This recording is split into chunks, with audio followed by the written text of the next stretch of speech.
미영이 처음 이상함을 느낀 건 아들 준호가 18살이 되던 해였다. 엄마, 난 왜 이렇게 키가 작아? 준호가 거울 앞에서 고개를 갸웃거리며 물었을 때 미영의 가슴 한편이 묘하게 서늘해졌다. 남편 상우는 178cm, 자신도 162cm로 작은 편은 아니었는데 준호는 아직도 130cm를 겨우 넘나들고 있었다. 그뿐만이 아니었다. 상훈과 자신 모두 쌍꺼풀이 진했는데 준호는 혹꺼풀이었고 코 모양도 어딘지 달랐다. 아이들은 다 다르게 태어나는 거야. 미영은 스스로를 달래며 그런 생각들을 애써 밀어냈다. 하지만 마음 한구석에서는 무언가 단단한 것이 조금씩 흔들리기 시작했다. 그로부터 2년이 지난 어느 여름날, 미영은 대학병원 로비에서 한 여자와 마주쳤다. 키가 크고 늘씬한 청년을 데리고 있던 그 여자는 미영과 거의 같은 또래로 보였다. 그런데 그 청년의 얼굴을 본 순간 미영의 심장이 멈춘 것 같았다. 저 아이가 왜 우리 남편이랑 저렇게 닮았지? 청년은 남편인 상훈의 젊은 시절과 빼닮은 코와 눈매를 가지고 있었다. 심지어 걸음걸이까지 닮아 있었다. 미영은 그 자리에서 얼어붙은 채로 그들이 사라질 때까지 바라봤다. 그날 밤 미영은 잠을 이룰 수 없었다. 20년 전 그날의 기억들이 파편처럼 떠올랐다. 출산 후 혼란스러웠던 산부인과 갑작스러운 정전으로 인한 소동. 설마 그런 일이. 다음 날 아침 미영은 20년 전 준호를 낳았던 산부인과를 찾아갔다. 다행히 그때의 간호사 한 명이 아직 그곳에서 일하고 있었다. 선생님, 혹시 20년 전에 아기가 뒤바뀐 일이 있었나요? 간호사는 잠시 당황한 듯 하다가 조심스럽게 입을 열었다. 그때 정전이 있었어요. 몇 시간 동안 난리가 났었죠. 신생아실에서도 한동안 혼란이 있었고. 그래서 조심스럽지만 절대 없었다고 확신할 수는 없어요. 하지만 그렇다고 확실하지는 않죠. 미영의 다리가 후들거렸다. 그날 저와 함께 출산한 산모가 또 있었나요? 네, 계셨어요. 잠시만요. 아, 여기 있네요. 이윤주 씨라고. 연락처는 남아있을 거예요. 그렇게 미영은 은주의 연락처를 얻었다. 손가락이 떨려서 전화번호를 누르는 것조차 힘들었다. 여보세요? 이은주 씨이신가요? 저는 20년 전에 같은 산부인과에서 아이를 낳았던 준호 엄마입니다. 아, 네. 정전이 있었던 그날이요? 은주의 목소리에도 뭔가 오랫동안 품고 있던 의심이 배어 있었다. 선생님도 저와 같은 생각을 하고 계신 건 아니죠? 그렇게 두 여자는 다음 날 만나기로 했다. 카페에서 마주 앉은 두 여자는 서로의 아들 사진을 꺼내 들었다. 그리고 동시에 숨을 멈췄다. 이게 말이 되나요? 은주의 아들 지우는 미영과 상훈의 혈육임이 분명했다. 키도 크고 쌍꺼풀도 진하고 심지어 상훈이 어릴 때 했던 표정까지 그대로였다. 반대로 미영의 아들 준우는 은주의 남편과 닮아 있었다. 유전자 검사를 해봐야겠어요. 두 여자는 떨리는 목소리로 말했다. 일주일 후 결과는 예상 그대로였다. 아이들이 바뀌어 있었다. 20년 동안 서로 다른 아이를 키우고 있었던 것이다. 미영은 결과지를 들고 집으로 돌아가는 길에 눈물이 멈추지 않았다. 기쁨인지 슬픔인지 알 수 없는 복잡한 감정이 가슴을 짓눌렀다. 뭐라고? 남편 상우는 결과지를 보더니 의자에 주저앉았다. 그럼 준호는? 우리가 20년 동안 키운 아이야. 그것도 변하지 않아. 미영의 목소리는 확고했다. 하지만 마음은 갈갈이 찢어지는 것 같았다. 어떻게 이런 말을 준우에게 할 수 있을까? 그날 밤 준우가 늦게 들어왔다. 대학 과제 때문에 도서관에서 늦었다고 했다. 평소와 다름없이 엄마 배고파라며 부엌으로 향하는 준우의 뒷모습을 보며 미영은 또다시 눈물이 났다. 이 아이는 내 아들이야. 핏줄이 어쨌든 20년을 함께 살았잖아. 하지만 동시에 어딘가에 있을 친아들에 대한 그리움도 솟아올랐다. 일주일 후 미영과 은주는 아이들과 함께 만나기로 했다. 진실을 알려주기 위해서였다. 엄마, 왜 갑자기 모르는 분들과 만나자고 해? 준호가 의아해했지만 미영은 곧 알게 될 거야 라고만 대답했다. 카페에서 네 사람이 마주 앉았다. 미영은 떨리는 목소리로 모든 걸 설명했다. 아이들이 바뀌어 있었다는 것, DNA 검사 결과까지 모든 것을. 그런데 그 순간 뜻밖의 일이 일어났다. 저희도 이미 알고 있었어요. 지훈이 조심스럽게 입을 열었다. 작년에 우연히 준호 형을 봤어요. 길에서 어머니랑 함께 걸어가는 걸 봤는데 너무 신기한 거예요. 제가 어릴 때 사진과 똑같이 생긴 아이가 있어서요. 준호도 고개를 끄덕였다. 저도 지훈이를 봤어요. 아버지랑 너무 닮아서 정말 놀랐어요. 그래서 혹시나 해서 알아봤더니 두 아이는 이미 몇 개월 전부터 진실을 알고 있었다.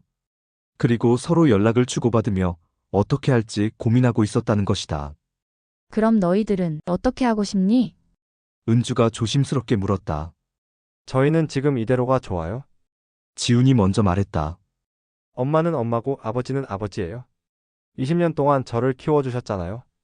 그런데 준호 형도 이제 형이 된 거죠. 준호도 눈물을 글썽이며 말했다. 저도 마찬가지예요. 엄마 아버지는 여전히 제 부모님이에요. 다만 이제 가족이 더 많아진 거죠. 그 순간 미영은 가슴이 뭉클했다. 이 아이들의 생각이 너무 기특하고 그리고 자신들이 얼마나 잘 키웠는지에 대해 그럼 우리 모두 가족이 되는 건가? 상훈이 어리둥절해하며 물었다. 이제 저희는 두 가족이 한 가족이 되는 거예요. 두 아이의 대답에 네 명의 어른 모두 안도의 한숨을 쉬었다. 그로부터 1년이 지났다. 두 가족은 자주 만나며 교류하고 있었다. 명절에는 함께 모이고 아이들의 생일에는 두 집에서 모두 축하해줬다. 하지만 미영은 지훈을 만날 때마다 묘한 위화감을 느끼기 시작했다. 지훈이 자신을 바라보는 눈빛에서 뭔가 갈망하는 듯한, 아쉬워하는 듯한 기색을 느꼈기 때문이다. 어머니, 저 질문이 하나 있어요. 어느 날 지훈이 조심스럽게 말을 꺼냈다. 뭐든지 물어봐. 만약에 말이에요. 처음부터 바뀌지 않았다면 저는 어떤 아이로 자랐을까요? 미영의 가슴이 철렁했다. 지훈아, 그런 생각은 의미가 없어. 지금의 너가 가장 소중한 거야. 그럼 어머니는 저에 대해 어떻게 생각하세요? 준호 형과 다르게 느껴지시나요? 그 질문에 미영은 대답할 수 없었다. 사실이었기 때문이다. 아무리 노력해도 지훈에게는 20년의 세월이 없었다. 기저귀를 갈아주고 밤새 열을 재어주고 학교 운동회에서 응원해준 그 소중한 모든 기억들이 없었다.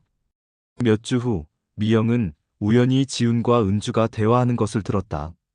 엄마, 저 정말 궁금해요. 미영 어머니랑 아버지는 저를 어떻게 키우셨을까요? 지훈아, 왜 그런 생각을 해? 모르겠어요, 그냥. 준호 형을 보면 부러워요. 어머니가 형을 바라보는 눈빛이 저를 바라보는 것과는 달라요. 은주의 목소리가 떨렸다. 그럼 너는 거기서 살고 싶은 거야? 긴 침묵이 흘렀다. 아니에요, 엄마가 상처받을까봐. 그런데 가끔은 정말 궁금해요. 제가 진짜로 그곳에서 태어났다면 어땠을까? 미영은 그 자리에 얼어붙은 채로 서 있었다. 지훈이 자신에게 품고 있던 진짜 마음을 알게 된 것이다. 그날 밤 준호가 미영에게 다가왔다. 엄마 오늘 지훈이가 저한테 이상한 이야기를 했어요. 무슨 이야기? 자기가 부럽다고 했어요. 저는 엄마 아버지의 사랑을 독차지하고 있다고. 그리고 자기는 어디에 가도 진짜 아들이 될 수 없을 것 같다고. 미영의 마음이 무너져 내렸다.